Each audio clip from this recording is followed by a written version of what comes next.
Taliwala sa unos, sa makusog nga ulan, gunit kamot, nagiusa, ug andam nga musang gubang. Ikaw ako kamukitang tanan, sakit lang sa kahit nasa. Tila kaluwag, ipatulo sa pamilyang di malintay.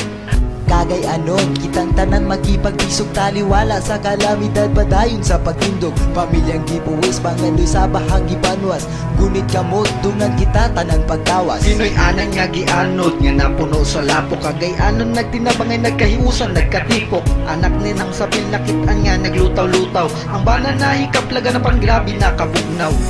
Taliwala sa unos, sa makusog na ulan, gunit kamot, nagiusa, ug andam nga musang gubang. Taliwala sa unos, sa makusog na ulan, gunit kamot, nagiusa, ug andam nga musang gubang.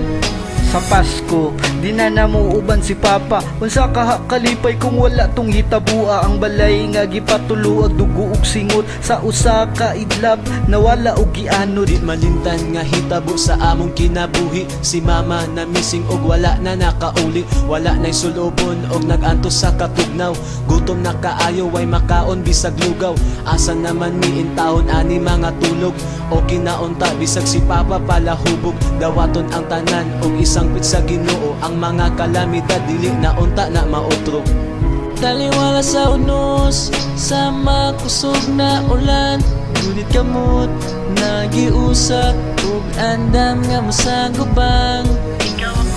Taliwala sa unos, sa makusog na ulan, gunit kamot, nagiusa, ug andam nga musang gubang.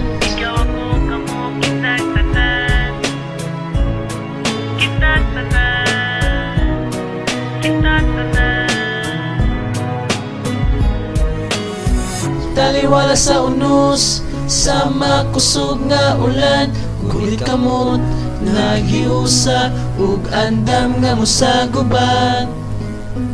Taliwala sa unos, sa makusog nga ulan, gunit kamot, nagiusa, ug andam nga musang gubang.